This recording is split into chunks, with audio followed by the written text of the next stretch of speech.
Welcome back to the channel guys. आज फिर बात करेंगे अपन एमफेव के बारे में। एमफेव की वेबसाइट जैसे दोस्तों आप खोलोगे तो आपको फिर से यहाँ पर एक मैसेज देखने को मिल जाएगा कि प्री सेल राउंड हमारा लाइव चल रहा है। बहुत जल्दी पब्लिक सेल राउंड आने वाला है। ये वीडियो पब्लिक सेल राउंड बनाने से पहले इसलिए बना रहा हूँ क्योंकि कुछ एजेंट अब आपको अप्रोच करने वाले होंगे कि आप भी एमफेव कोइन को इनिशियल प्राइस पर खरीद लो, आप बहुत जल्दी करोड़पति यहाँ पर बन जाएंगे। भाई ऐसा क्यों? क्योंकि वो आपको ये बताएंगे कि अब हमारी एमफेव खुद की ब्लॉकचेन है और इसके जो इकोसिस्टम है वो काफी सॉलिड है। यहाँ पर इस इकोसिस्टम के बिहाफ पे हम बहुत आगे हमारे एमफेव टोकन की प्राइस को 100 200 300 डॉलर ले जाएंगे और आपका अरबपति यहाँ पर बनना चाहिए। इनिशियल लेवल पर अगर आप इन्वेस्टमेंट करेंगे तो आप यहाँ पर करोड़पति बन जाएंगे। कुछ इसी स्ट्रेटेजी से आपको समझाएंगे और कई सारे अलग अलग तर्क आपको दिए जाएंगे। दोस्तों, क्या आपको भी एमफेव के आईसीयू में पार्टिसिपेट करना चाहिए? थोड़ा सा बेसिक, मतलब एकदम बेसिक लेवल पे आपको समझाऊंगा, बहुत ज्यादा टेक्निकली नहीं बताऊंगा क्योंकि टेक्निकली बातें अक्सर समझ में नहीं आती है। क्योंकि इस प्रोजेक्ट के जो कस्टमर है ना, वो बहुत ज्यादा क्रिप्टो के एक्सपर्ट लोग नहीं होते हैं। ये जो एजेंट समझाते हैं वो ऐसे लोगों को जाकर समझाते हैं जिनको क्रिप्टो का सी भी ढंग से पता नहीं होता है। इनका सीधा कंपैरिजन होता है बिटकॉइन से, बीएनबी से, सोलोना से।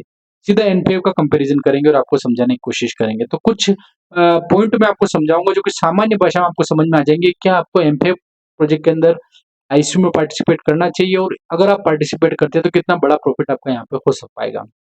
दोस्तों, सबसे पहले बात करेंगे तो एक कुछ आपको फीचर गिनाएंगे। जैसे इनके पास लेयर 1 की ब्लॉकचेन है, प्रूफ ऑफ डिस्ट्रीब्यूशन जो आज तक किसी के पास नहीं है वो ये खुद लेके आए हैं। डेलीगेटर एंड वैलिडेटर्स का इनका वो रहेगा ट्रांजेक्शन को अप्रूव करने के लिए। साथ ही डिसेंट्रलाइज प्रोडक्ट डेवलपमेंट इनकी इसके ऊपर होंगे, P2P ट्रांसफर कर पाएंगे। और सबसे बड़ी बात ये जो ब्लॉकचेन होगी ईवीएम कंपेटेबल होगी।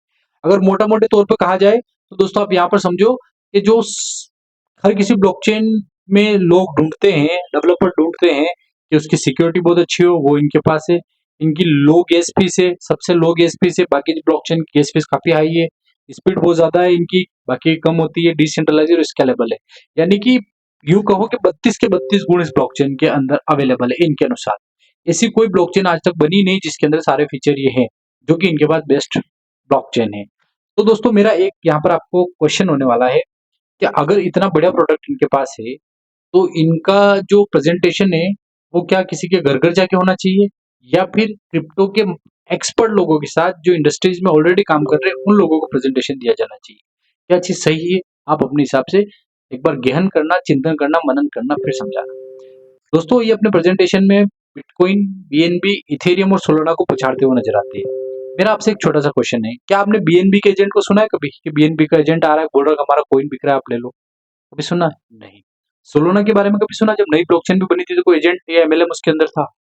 नहीं। क्या इथेरियम के अंदर था?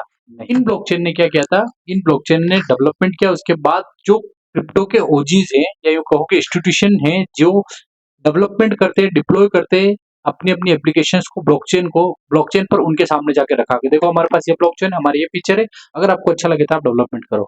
उससे क्या हुआ? उससे उन ब्लॉकचेन्स का एडॉप्शन इतना ज्यादा बढ़ा है कि लोगों ने यहाँ पर भर भर के इन्वेस्टमेंट भी किया और उन ब्लॉकचेन को अपनाया भी। उनकी ट्रांजेक्शन पर सेकंड की स्पीड बाद में स्केलेबल भी हुई है, और उस ट्रांजेक्शन जो हुए हैं उनकी मदद से उन प्रोजेक्ट के अंदर काफी बड़ा रेवेन्यू भी आया। उनकी कॉइन की प्राइस आज कहाँ से कहाँ चली गई है। दोस्तों, उन लोगों ने कौन सा रास्ता अपनाया? जो क्रिप्टो में ऑलरेडी काम कर रहे हैं उन इंस्टीट्यूशंस के साथ जाके अपना प्रेजेंटेशन दिया, जो कि ब्लॉकचेन को एक्चुअली यूज करते, ना कि घर घर जाके किसी को प्लान पकड़ाया। तो आपको यहाँ पर समझना है कि आपकी ब्लॉकचेन अगर बाइनेंस से बेस्ट है, सोलोना से बेस्ट है, इन सब से अगर बेस्ट है, तो आपको घर घर जाके उन लोगों को प्लान को समझाना पड़ रहा है जिनको क्रिप्टो का सी भी नहीं पता है। ये बहुत इंपॉर्टेंट है जो कि आपको समझना है। अगर इसके अंदर इतनी ज्यादा खूबियां हैं जो कि सोलोना के अंदर नहीं है, जो कि बीएनबी के अंदर नहीं है, ये जो कुछ ब्लॉकचेन में बता रहा हूँ ये मार्केट को आज लीड कर रही है, उनसे भी बेस्ट ब्लॉकचेन ये है। तो मेरे हिसाब से घर घर जाके समझाने वाली बात, और स्पेशली उन लोगों को टारगेट करना जिनको क्रिप्टो का सी भी नहीं पता है, वो लोग क्या समझेंगे और क्या आपकी ब्लॉकचेन पर डिप्लॉय करेंगे, आपको समझना है यहाँ पर दोस्तों। तो एक चीज आपको बहुत अच्छे से समझ में आ गई होगी, और थोड़ा एक एग्जांपल और थोड़ा सा समझाता हूँ जो कि आजकल के एजेंट एग्जांपल के थ्रू समझते हैं, तो मैं भी आपको एग्जांपल के थ्रू समझाता हूँ। फॉर एग्जांपल, इनके पास खरा सोना है। जैसे कि इनका कंपैरिजन किससे चल रहा है? बाइनेंस की ब्लॉकचेन, बाइनेंस स्मार्ट चेन से चल रहा है, सोलोना से चल रहा है, या फिर ऑप्टिमिज्म से चल रहा है। जो लीडिंग ब्लॉकचेन उनके साथ एक कंपैरिजन करके बता रहे हैं कि उनसे भी बेस्ट हम लोग हैं। तो यानी कि ये खरा सोना है ब्लॉकचेन की दुनिया के अंदर। तो जब किसी के पास खरा सोना होता है तो वो क्या करता है दोस्तों? शोरूम में ले जाके रखेगा, जो लोग सोने की वैल्यू समझेंगे वो आएंगे, पूछेंगे और खरीद के ले जाएंगे। यही होता है खरे सोने का मतलब। या फिर उस खरे सोने को आप घर घर जाके लोगों को बेचेंगे। क्या कुछ सोने को घर घर जाके लोगों को बेचेगा? मतलब आप समझ रहे हो, स्मार्ट लोग तो वैसे भी नहीं खरीदेंगे। जो लोग लालची होंगे वो लोग खरीदेंगे। और अंततः उन लोगों को ये पता चलता है कि भाई सोने के बजाय वो तो पीतल पकड़ा गया। तो यही चीज यहाँ पर समझिए कि अगर ये खरा सोना है, आपको लग रहा है खरा सोना है, तो खरा सोना कहीं भी घर घर आके नहीं बिकता है दोस्तों।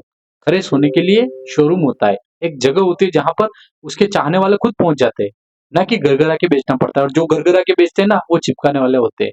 बाद में से पता चलता है फ्रॉड हो गया आपके साथ। तो दोस्तों यही कुछ सिचुएशन आईसीयू के साथ में भी है। इनके पास अगर इतनी अच्छी सी चीजें हैं, ये बहुत लोकल लैंग्वेज में समझा रहा हूँ, मैं टेक्निकली जाऊंगा तो शायद बहुत ज्यादा आपको समझ में भी नहीं आए, लेकिन ये सिंपल लैंग्वेज में खरा सोने वाला कभी भी घर घर आके नहीं बेचेगा और कभी भी कोई एजेंट नहीं रखेगा। सीधा जिसको चाहिए होता है वो शोरूम पे जाता है, सीधा खरीद के लाता है। बाइनेंस के साथ भी यही था, जिनको खरीदना था लोग गए वहां पर, बाई किया, कोई भी एजेंट नहीं था। सोलोना में भी कोई एजेंट नहीं था। इसीलिए जो खरे सोने हैं उनके अंदर कोई एजेंट नहीं होता है दोस्तों। अगर कोई एजेंट है, मतलब आपको सोना बताकर पीतल चिपकाने की तैयारी की जा रही है। अब दोस्तों थोड़ा सा वो नेक्स्ट समझ लेते हैं कि चलो मान लेते हैं इनके पास ब्लॉकचेन है, सब कुछ है, तो क्या इनके अंदर इन्वेस्टमेंट कर देना चाहिए? तो दोस्तों किसी भी चीज में इन्वेस्टमेंट करने से पहले या पैसा लगाने से पहले थोड़ा सा अपन ट्रेडिशनल वे में जाए। तो अपने बाप दादा भी कहते हैं कि हम तीसरी पीढ़ी तक को चेक करते हैं कि भाई रिटर्न कर, जिसका बाप पैसे जैसा हो तो ही उधार देते अपन, वरना नहीं देते। अगर इनका इतिहास देख ले तो इतिहास में इन्होंने पहले एलपीएनटी टोकन को यहाँ पर लॉन्च किया था। यही टोकन था और इसकी वेबसाइट आप अच्छे से पढ़िए एक बार, आपको काफी अच्छा पड़ जाएगा। वेबसाइट में वादा किया था कि हम ग्लोबल लीडर होंगे किसके अंदर? फॉरेक्स ट्रेडिंग के अंदर। यानी हमारा एलपीएन टोकन यूएस डॉलर को रिप्लेस करेगा फॉरेक्स ट्रेडिंग के अंदर। ये वादा किया था, लोगों से भर भर के यहाँ पर इन्वेस्टमेंट लिया। आज एलपीएन टोकन की क्या हालत है आप यहाँ पर देखो, डबल 0.75 सेंट। और जब बेचा तब क्या प्राइस थी दोस्तों लोगों को? तब थी लगभग $100।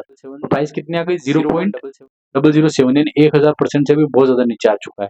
ये लोग बर्बाद हो चुके हैं। ये इनका एक्चुअली एक्सपीरियंस है। आप कहोगे नहीं, पहले में और अब में काफी अंतर हो गया है। थोड़ा सा यहाँ पर देख लेते हैं। पहले भी आईसीयू आया था, अब भी आईसीयू आया।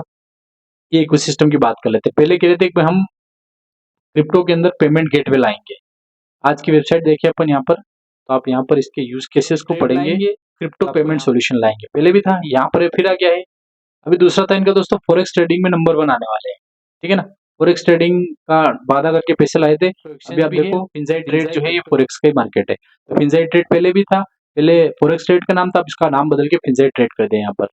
फिर उसके बाद अगर आप देखोगे डिसेंट्रलाइज क्रिप्टो वॉलेट लाएंगे ये, फिर डिसेंट्रलाइज मल्टी यूटिलिटी एप्लीकेशन से लॉन्च करेंगे। पता नहीं वो decentralise crypto currency LPNT token ही बनाने वाले, ये सारे वादे थे। सेम की सेम चीज यहाँ पर देख लो, एमपेव ब्लॉकचेन इनकी है। यहाँ पर मेटा सोइलवर्स जो पहले वाला प्रोजेक्ट है उसको जोड़ दिया। कुल मिला के चीजें वो कि वो है, साइट को एक नया बना दिया, काफी ज्यादा अच्छे से इसको डिजाइन करके आपके सामने फिर से वही चीज परोस दी जो पहले थी। पहले में और अब में कोई बड़ा अंतर नहीं। पहले ये कहते हैं बाइनेंस की ब्लॉकचेन में, अब यहाँ पर हमारी खुद की ब्लॉकचेन आ चुकी है। दोस्तों मैं ब्लॉकचेन की बात करूँ तो दुनिया में लगभग 1000 टाइप की ब्लॉकचेन ऑलरेडी बनी पड़ी है। हर कोई एमएलएम और चिपकाने वाली कंपनी आजकल अपनी ब्लॉकचेन बना रही है। एक ट्रेंड चल रहा है क्रिप्टो करेंसी में, वो भी समझा देता हूँ मैं। सबसे पहले आजकल जो एमएलएम वाला करते क्या करते, पहले टोकन लॉन्च करते, टोकन की प्राइस बढ़ाते, लोगों से इन्वेस्टमेंट लेते हैं, भर भर के उस टोकन में पैसा लेने के बाद स्कैम हो जाता है। फिर ये लोग कहते हैं अब हमारी ब्लॉकचेन आ गई, इसके अंदर इन्वेस्ट करो। तो एक ट्रेंड चल रहा है। ये सिर्फ एलपीएनटी या एमफेयर की बात नहीं कर रहा हूँ मैं, और भी कई सारे क्रिप्टो है जहाँ पर आप जाके चेकआउट कर सकते हैं। खुद की ब्लॉकचेन के नाम पर पहले वाले टोकन में स्कैम करके खुद की ब्लॉकचेन के नाम पर ये लोग पैसा लेने लग गए। तो आपको समझना है, मनी रोटेशन एक स्कीम होती है जिसके तहत यही सारी चीजें चलती है। बाकी ओरिजिनल अगर इकोसिस्टम डेवलपमेंट कराना है ना दोस्तों, तो उसके लिए इंस्टीट्यूशन इन्वेस्टमेंट की जरूरत होती है। उसके लिए उन लोगों के पास जाके प्रेजेंटेशन देना होता है जो कि वाकई में जो एप्लीकेशन उनको डिप्लॉय कर रहे हैं, ना कि एमएलएम के अंदर। आपको भी पता है कितने एमएलएम एजेंट इस ब्लॉकचेन के ऊपर एप्लीकेशन डिप्लॉय कर देंगे, कितना बड़ा यूज केस वो एमएलएम के एजेंट इस ब्लॉकचेन के ऊपर ला देंगे? कुछ नहीं ना।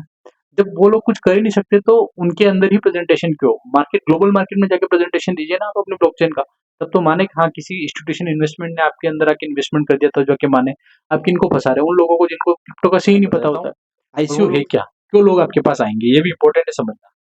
अभी कह रहे हैं कि भाई आप $100 की एमफे कॉइन खरीदेंगे तो पब्लिक राउंड के अंदर आपको आईसी के अंदर जो भी इसकी प्राइस रहेगी 0.2 सेंट के अप्रोक्स, जितना भी है 20 सेंट के अप्रोक्स वो मिलने वाली है। लेकिन दोस्तों एक सच्चाई इसके पीछे की मैं बता देता हूँ आपको, कि अगर आप $100 कंपनी को दोगे और उसके बदले एमफे खरीदोगे ना, तो आपको सिर्फ और सिर्फ $50 की एमफे कोई नहीं मिलेंगे। आप कहोगे क्यों भी बाकी के $50 के? तो दोस्तों इस आईसीयू में भी एमएलएम घुसा रखा है। यानी कि आप लोगों को जो समझाएगा, जो प्लान चिपकाएगा, बाकी के $50 के जो एमपे कॉइन है उसको मिल जाएंगे। सिर्फ और सिर्फ आपको समझाने के और प्लान चिपकाने के $50 के कॉइन उसको और $50 के आपके। वैसे $100 आपके और आधे कॉइन कौन ले जा रहा है? आपका ऊपर वाला एजेंट। तो समझना है कि क्या वो आपके लिए वैल्यूएबल रहेंगे। मेरी यहाँ पर कोई फाइनेंशियली सलाह नहीं थी, बस सिंपल चीज़ों में समझाने की कोशिश की। अच्छा लगा वीडियो तो लाइक कर देना, लोगों के साथ शेयर ज़रूर करना। बाकी थोड़ी-सी कम्युनिटी भी दिखा देता हूँ, इनकी टेलीग्राम की कम्युनिटी आप यहाँ पर देख लो, खाली 9328 लोग इनके टेलीग्राम के ऑफिशियल चैनल में जुड़े हुए हैं। तो देख लो ये कौन लोग हैं, कितने लोग हैं, इंडिया के कुछ एजेंट हैं जिन्होंने लोगों को यहाँ पर कर रखा है। ग्लोबली इस प्रोजेक्ट की कोई बड़ी पहुँच नहीं है, नहीं ज़्यादा लोग जानते हैं।